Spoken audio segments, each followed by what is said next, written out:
They won't say it directly, but the message surrounds you. It's in the comments, in the algorithms, in the casual comparisons that slip into conversation.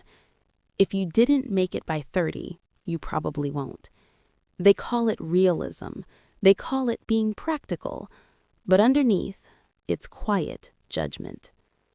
And the most damaging part isn't that the world believes it. It's that somewhere along the way, without realizing it, you absorbed it. You watch people younger than you rise quickly. They go viral overnight. They seem confident before they're competent. They get rich, visible, validated. And deep inside, a question forms that you never say out loud. Did I miss my moment? It appears every time you open Instagram, every time someone casually asks, "So, what are you doing these days?" Not accusing, just curious enough to sting. There's a kind of shame that doesn't scream. It doesn't collapse you. It just settles in. A quiet voice that says, "I should have figured this out by now." But what if that voice isn't wisdom? What if it's conditioning? What if you're not late? What if you were lied to? What if the last 10 years weren't wasted, but working? Not failing, but forming? Because here's the truth no one likes to confront. The fire that burns the longest is often the slowest to ignite. Early success looks impressive. It shines, it moves fast, but it's often brittle, built before the person was ready to carry it. You, meanwhile, have been learning things no book teaches: how to endure disappointment without collapsing, how to read people beneath their words, how to sit with uncertainty without running from it, how to survive silence. The world worships youth because youth is loud. It announces itself. It demands attention. But the people who truly change things don't arrive loudly. They move quietly, deliberately, permanently. You're not behind. You're becoming. Because at a certain point, something shifts inside you. You stop chasing applause. You stop asking to be chosen. And you start building something that doesn't need permission, something that can outlive you. Maybe this delay wasn't punishment. Maybe it was protection. You weren't meant to rise while your ego was still fragile, while validation could still distort your direction. You were meant to rise once your roots were deep enough to hold the weight. The world measures life with clocks, milestones, deadlines. But clocks don't measure awareness. They don't measure depth. They don't measure readiness. So if you've ever looked in the mirror and felt that strange tension, like something inside you hasn't begun yet, like there's more waiting beneath the surface, this is your answer. Because this isn't the season to catch up. It's the season to arrive. There's a lie so common that most people never notice when they accept it. It doesn't shout, it whispers. You should be further by now. You're too old to start over. That ship has sailed. You hear it at family dinners, in well-meaning advice, in the way ambition gets treated like a phase you're supposed to outgrow. No one says it directly, but it's coded into job postings, media narratives, and a culture obsessed with prodigies. The message is simple. If success didn't happen early, it probably won't happen at all. And if you're still evolving after 40, still experimenting, still searching, that's framed as denial, not courage. But stop for a moment. Who decided life peaks before the brain even finishes developing? Who decided your best ideas, sharpest insights, and deepest contributions had to come early? It's fiction, repeated until it feels factual. We believed it because when you're young, speed feels like success. Visibility feels like progress. Being seen feels like winning.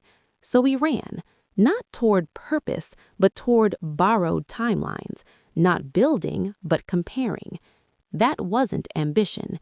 That was fear. fear of being left behind, fear of being forgotten, fear of being the only one still uncertain. But beneath the fear is a harder truth. You didn't fail, you were misdirected. The danger was never moving slowly, it was believing speed determined worth. That belief didn't start with you, it was installed through repetition. So when you hear, "It's too late," that isn't intuition, it isn't realism, it's residue. Leftover programming from a culture that confuses youth with value and noise with meaning. Look closely at early success. Yes, it has energy. Yes, it has confidence. But it often has fragile identity, self-worth tied to praise, direction shaped by approval. That's why so much early success collapses. It was built to be admired, not to endure. And here you are, still standing, still questioning, still sensing there's something unfinished. That isn't failure. That's unfinished work asking for patience. But to reach it, you have to abandon the timeline you inherited. You have to accept this truth. You're not late. You're no longer living on someone else's schedule. And that's freedom. Because some lives don't begin at 20. They begin at 47, or 58, or 63. Not in dorm rooms, not under spotlights, but on quiet nights when you finally admit, "I'm not done, I'm just starting differently." From that moment, everything changes. If youth were the peak, explain the collapse that follows it so often. When success arrives before identity, people build lives they don't recognize. They perform, they please, they move fast without knowing why. And when the noise fades, so do they. Late bloomers are different. They've already been unseen. They've already lost illusions. They don't build for attention, they build for substance. After enough mistakes, something sharpens. You connect patterns faster. You read situations with precision. You recover without panic. Rejection doesn't break you anymore. It educates you. That isn't weakness. That's hardened courage. Carl Jung called this individuation, the process of becoming who you actually are. It rarely happens early. In youth, we wear masks to survive and belong. Later, those masks crack. When energy fades, awareness ignites, and from that fire comes authenticity. Success without struggle creates entitlement. Success after struggle creates humility. One chases attention, the other builds meaning. That's why late bloomers are dangerous. They don't seek validation, they operate from conviction. They don't announce themselves, their presence changes rooms. Real transformation doesn't happen under spotlights, it happens when no one is watching. The real battle isn't external, it's internal. Your mind isn't against you, it simply obeys the voice it hears most often. Most people think their limits come from money, time, or opportunity, but the real limit is the script they repeat daily. "I'm too old. It's not realistic. If I had started earlier." Those aren't thoughts, they're commands. The subconscious doesn't evaluate them, it executes them. That's why people live the same year repeatedly and call it a life. Autosuggestion works whether you choose it or not. Most people practice it unconsciously against themselves. At first, new thoughts feel fake. They're supposed to. Feeling fake means you're saying something unfamiliar, not something untrue. You're not lying, you're training. Every identity begins as rehearsal. The old script says you're late, the new one says you're ready. You don't need belief yet, you need repetition. Eventually, the old voice loses authority and the new one takes over. There won't be fireworks, just quieter mornings, clearer decisions, less tolerance for what drains you. One day you'll notice the silence inside feels steady, not cruel. That's how you know the shift is real. But here's what no one warns you about. You can't evolve in environments that feed decay.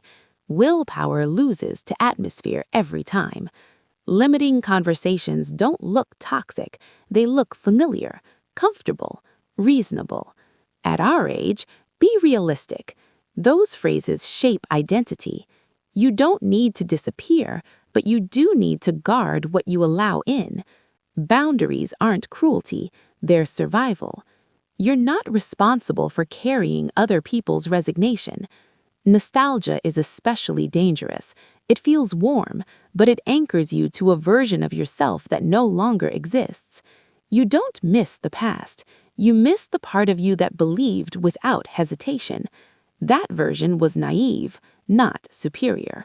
The version who should have made it by now was never real. He was a projection built from comparison. Let him go. Growth requires grief, not just for time lost,